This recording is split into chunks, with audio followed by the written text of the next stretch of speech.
ये कहानी एनी की है। एक 25 साल की ब्रिटिश जर्नलिस्ट जो पैरानॉर्मल इन्वेस्टिगेशंस पर बेस्ड एक डॉक्यूमेंट्री शूट करने के लिए लंदन आई थी। उसने सुना था कि लंदन का एक फेमस और luxurious antique hotel Langham hotel wanted है।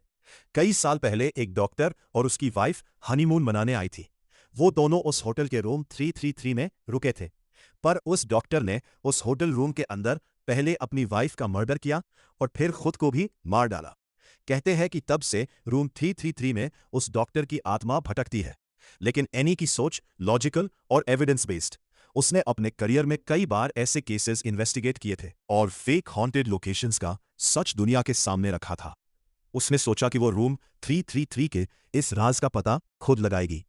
उसका प्लान था कि वो वहां एक रात गुजारेगी और फिर बाकी केसेस की तरह आगे बढ़ जाएगी। लेकिन उसे नहीं पता था कि ये उसकी जिंदगी का सबसे खौफनाक एक्सपीरियंस होने वाला है। होटल के मेन एंट्रेंस से चेकिंग डेस्क तक का रास्ता सॉफ्ट कारपेटेड फ्लोरिंग और बेहद बड़ी बड़ी पेंटिंग से भरा हुआ था। अपने एक हाथ में एक सूटकेस और दूसरे हाथ में एक कैमरा बैग लेकर एनी रिसेप्शन पर पहुंची। रिसेप्शनर्स ने उसे एक बड़ी सी स्माइल दी। लेकिन जब एनी रूम 333 के लिए अपना बुकिंग कॉन्फर्मेशन दिया, उस रिसेप्शनिस्ट का चेहरा एक पल के लिए सुन्न सा पड़ गया।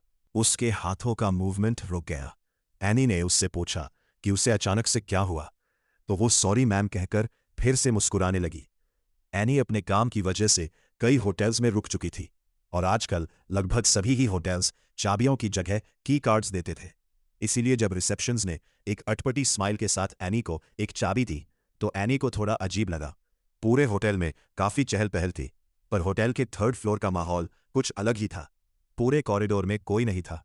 रूम 333 कॉरिडोर के दूसरे कोने में था। उस कॉरिडोर की पर पुरानी पेंटिंग्स थी जिनके कलर्स फेड हो चुके थे। वॉल लैंप्स डिम थे और उनकी पीली रोशनी में हर चीज की परछाइयां कुछ ज्यादा ही चमक रही थी। कारपेट काफी पुराना सा था, जैसे उसकी सफाई ही नहीं हुई है। हर कदम पर पैरों के नीचे की लकड़ी हल्की सी आवाज कर रही थी। रूम का दरवाजा डार्क पॉलिश्ड वुड से बना था, जिसमें ब्रास का एक हैवी हैंडल था। जब एनी ने वो हैंडल पकड़ा तो वो कुछ ज्यादा ही ठंडा था। दरवाजा खुलते ही एनी का स्वागत अंधेरे से हुआ। उसने अपना सूटकेस नीचे रखा और फोन की टॉर्च ऑन की और रूम के स्विचेस ढूंढने लगी। रूम का डेकोर विक्टोरियन स्टाइल का था। एक बड़ा किंग साइज एंटीक ब्रास और एक फुल लेंथ मिरर जो डायरेक्टली बेड के सामने वॉल पर लगा हुआ था। उसे फाइनली बेड के पास स्विच बोर्ड मिल गया और जैसे ही उसने लाइट्स ऑन, दरवाजे से एक जोर की आवाज आई। एनी चौंक गई और बहुत धीरे से पीछे पलटी। उसने अपना सूटकेस दरवाजे के बाहर रखा था और वो लुढ़क कर गिर गया था। उसने सूटकेस बिस्तर के पास रखकर अपना कोट उतारा, बैग अनजिप्ड किया और अपना रिकॉर्डिंग सेटअप निकालना शुरू किया। हर चीज सिस्टमैटिकली, पहले ट्राइपॉड, फिर कैमरा और फिर माइक सेटअप कर दिया। शाम ढल चुकी थी और रात होने लगी थी। एनी ने अपने लिए एक सैंडविच ऑर्डर किया और कमरे के एक कोने में पड़े सोफे पर आराम से बैठ गई। नवंबर का महीना था, इसलिए एनी को थोड़ी सी ठंड लग रही थी।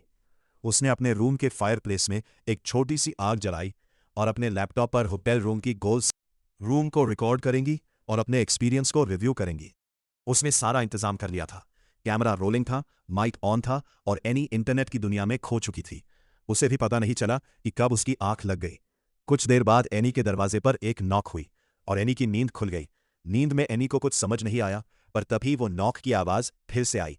इस बार एक आदमी की आवाज के साथ, योर रूम सर्विस मैडम। लेकिन एनी ने तो सिर्फ एक सैंडविच मंगवाया था जो बहुत पहले ही डिलीवर हो गया था। कंफ्यूजन उठी, शायद किसी और का ऑर्डर उसके रूम में आ गया था। एनी ने दरवाजे की पोल से बाहर देखने की कोशिश की। बाहर एक बटलर खड़ा था। उसके हाथ में एक ट्रे थी जिस पर एक प्लेट रखी थी और वो एक बड़ी सी लिड यानी एक से कवर्ड थी। एनी ने दरवाजा खोला और उस बटलर से कहा कि उसने कुछ ऑर्डर नहीं किया है, पर उस बटलर ने कहा कि वो एनी का ही ऑर्डर है और उसने ये कहते ही प्लेट के ऊपर से लेट हटाई, जिसे देखकर एनी के होश उड़ गए। उस ट्रे के ऊपर एक प्लेट थी और उस प्लेट पर एनी का कटा हुआ सर रखा हुआ था। वो देखकर एनी की चीख निकल गई और पल भर के लिए उसकी आंखें बंद हो गई। जब एनी ने फिर से आंखें खोली तो वो बटलर हवा में कहीं गायब हो गया था और पूरे कॉरिडोर उसके अलावा कोई नहीं था। एनी को कुछ समझ नहीं आया। एनी ने तुरंत अपने रूम का दरवाजा बंद किया और अपने कैमरे की रिकॉर्डिंग चेक करने लगी और उसके कैमरे का कार्ड करप्ट हो गया था। ये कैसे पॉसिबल था? सेटअप के टाइम एनी ने सारे डिवाइसेस क्रॉस चेक किए थे, ना वॉइस रिकॉर्डर चेक किया।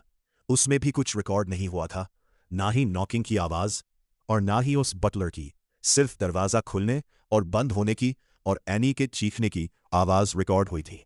उस समय रात के 1 बज रहे थे। फायरप्लेस में आग अब भी जल रही थी और उस कमरे की ठंड बढ़ती ही जा रही थी। एनी को कुछ समझ नहीं आ रहा था, इसलिए वो बेडरूम में गई और अपना मुंह पानी से उठने लगी। तभी उसे अपने सामने शीशे में कुछ बेहद भयानक दिखा। उसके ठीक पीछे एक डरावना सा आदमी खड़ा था, जिसके लंबे लंबे नाखून थे। ऐसा लग रहा था उसका चेहरा सड़ चुका है। उस आदमी ने विक्टोरियन एरा के कपड़े पहने हुए थे, जो जगह जगह से फटे हुए थे। ऐसा लग रहा था कि वो वही डॉक्टर है जिसकी कहानी एनी ने पढ़ी थी।